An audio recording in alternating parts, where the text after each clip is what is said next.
এখন শিটংয়ের famous site seeing স্পটগুলি ঘুরে দেখব। তারপর চলে যাব তিনচুলে, কারণ আজকে আমাদের স্টে হলো তিনচুলেতে। গ্রীষ্মের ছুটি মানেই প্রতিদিনের হেকটিক শিডিউল থেকে কর্মবিরতি, আর এই কর্মবিরতি যদি কাটানো যায় পাহাড়ে, তাহলে তো আর কোনো কথাই নেই। গল্প করতে করতে, গান শুনতে শুনতে, প্রাকৃতিক শোভা উপলব্ধি করতে করতে আমরা চলে এসেছি আজকে আমাদের প্রথম স্পট অহলদারা ভিউ পয়েন্টে। এই যে উপরে দেখছেন যাওয়ার সিঁড়ি, এখান দিয়েই পৌঁছতে হবে ভিউ পয়েন্টে। ভিউ পয়েন্টে পৌঁছতে গেলে এবার ওপরে উঠতে হবে। শোনো, ওদিকে নয়, সামনের দিকে চল। রাস্তা যেদিকে যাচ্ছে আপনাকেও সেদিকেই যেতে হবে। এখানে কিন্তু কোনো সিঁড়ি নেই, এরম চড়াই উতরাই পথেই আপনাকে হেঁটে যেতে হবে। ভাইয়াও বলছে মেঘ এসে গেছে, আর হয়তো ভিউ দেখা যাবে না। আমি বললাম মেঘ কিছুক্ষণের মধ্যে ঠিক সরে যাবে, ভিউ না দেখে তো যাব না। সামনেই দেখা যাচ্ছে ভিউ পয়েন্টে যাওয়ার মেন এন্ট্রান্স। এন্ট্রান্সের মাথায় ক্যাপিটাল লেটারে বড় বড় করে লেখা রয়েছে অহলদারা ভিউ পয়েন্ট। এ বাবা, পুরো ভিউ পয়েন্ট মেঘে ঢাকা।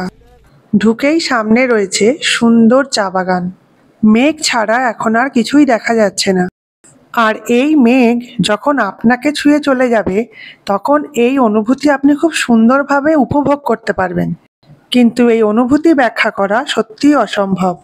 তাই আমি এখন দুহাত প্রসারিত করে এই অনুভূতিকে অনুভব করার চেষ্টা করছি, যা সত্যিই অসাধারণ।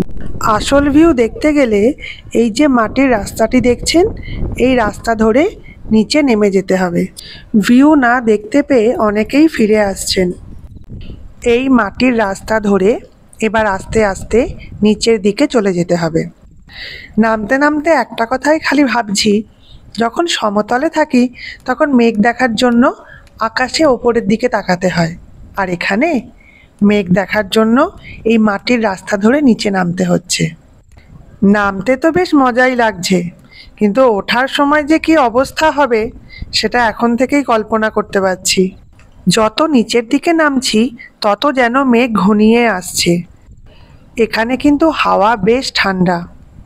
আর একটু নিচে গেলেই পৌঁছে যাব ভিউ পয়েন্টে। ভিউ পয়েন্টে পৌঁছে তো গেলাম, কিন্তু ভিউ কোথায়?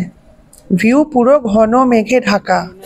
ওই দূরে হালকা মেঘ রয়েছে, তাই ওখানে একটু হলেও ভিউ দেখা যাচ্ছে। এই কাঁটা তারের বেড়া পর্যন্তই আপনার যাওয়ার পারমিশন, এরপরে যাওয়া নিষিদ্ধ। মেঘের ওপর আকাশ না আকাশের ওপর মেঘ, এটা বোঝা খুবই মুশকিল। মেঘেরা আপন মনে উড়ে চলেছে, তাদের কোনো তাড়া নেই, তাদের বাধা দেওয়ারও কেউ নেই। কিন্তু আমাদের তো তাড়া আছে।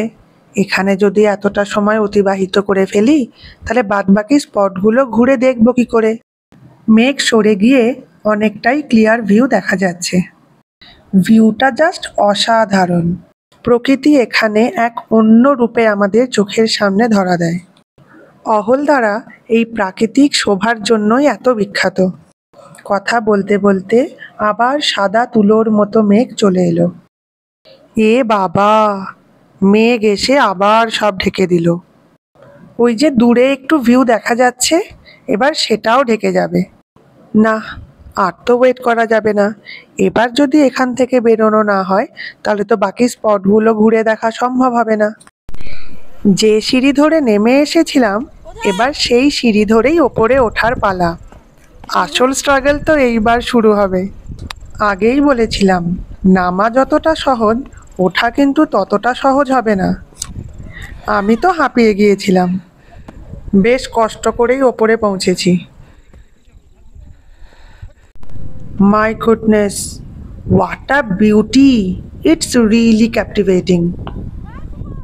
ওপরে ওঠা মাত্রই যে এরকম পুরো ক্লিয়ার ভিউ পাবো, এটা তো ভাবতেই পারিনি। পাহাড়ের মাঝখান দিয়ে তিস্তা নদীও কি সুন্দর বয়ে চলেছে। এখানেও থাকার জন্য কিছু হোমস্টে রয়েছে। পিছনের ভিউটা জাস্ট দুর্দান্ত। এগুলি হলো সিনকোনা গাছ। এখানে প্রচুর সিনকোনা গাছের চাষ করা হয়। এই সিনকোনা গাছ থেকেই ম্যালেরিয়া রোগের ওষুধ কুইনাইন তৈরি হয়। 1943 সাল থেকে এখানে সিনকোনা চাষ শুরু হয়। পর্যটকরা এখানে এই সিনকোনা বাগানগুলিও দেখতে আসেন। এই যে বজরংবলির স্ট্যাচুটি দেখছেন, এটি হচ্ছে নামথিং পোখরি, আজকের সাইট সিনের সেকেন্ড স্পট। পোখরি শব্দের অর্থ হলো হ্রদ, যাকে ইংলিশে বলা হয় লেক।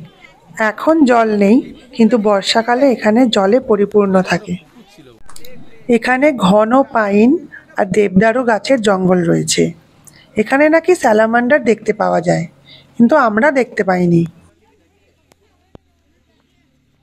জঙ্গলের এই রাস্তা ধরে ওপরে চলে গেলেই পৌঁছে যাবেন বাবা মহাদেবের কাছে। সেখানে পৌঁছতে গেলে আপনাকে বেশ খানিকটা রাস্তা ট্রেকিং করে ওপরে উঠতে হবে। কষ্ট একটু হবে ঠিকই, কিন্তু এই ঘন পাইন আর দেবদারু গাছের জঙ্গলের ভেতর দিয়ে হাঁটতে কিন্তু মন্দ লাগবে না। চারিদিক সতেজ আর সবুজ, দূষণের কোনো চিহ্ন মাত্র নেই। আর ওপরের দিকে তাকিয়ে দেখলে গাছের ফাঁক দিয়ে কি সুন্দর আকাশ দেখা যাচ্ছে। এই জন্যই হয়তো ডাক্তাররা বলে থাকেন যে সময় পেলেই পাহাড়ে যান।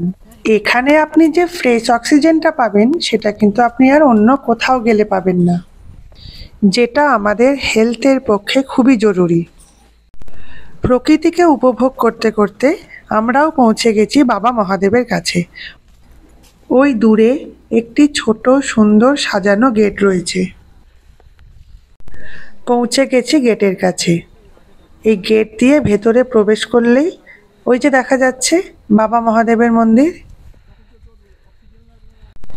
মন্দির বন্ধ হয়ে গেছে ঠিকই, কিন্তু আমরা গ্রিলের ফাঁক দিয়েই বাবা মহাদেবকে দর্শন করলাম। ওম নমঃ শিবায়। মন্দির দর্শন করে নিচে নেমে এসেই আমি শুরু করে দিয়েছি শপিং। এখানে ঘর সাজাবার এবং গিফট দেওয়ার মতো জিনিস আপনারা পেয়ে যাবেন। এখানে শাল আছে আর সুন্দর সুন্দর মাফলারও আছে। এখানে খুব সুন্দর সুন্দর এবং বিভিন্ন রকমের ইভিলাই ছিল। শপিং শেষ করে আমরা চললাম আজকের থার্ড স্পট ঘুরে দেখতে।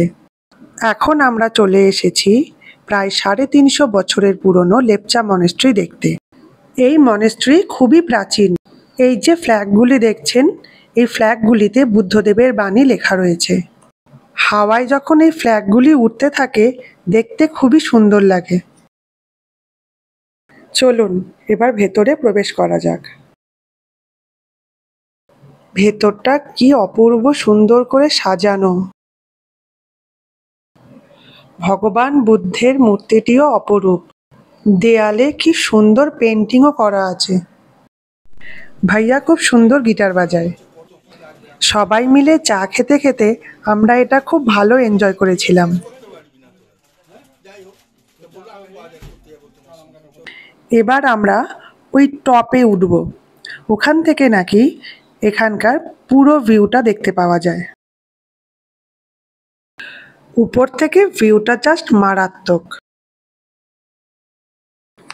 যোগীঘাট আজকের চতুর্থ স্পট। এই ব্রিজটি রিয়াং নদীর উপরে অবস্থিত।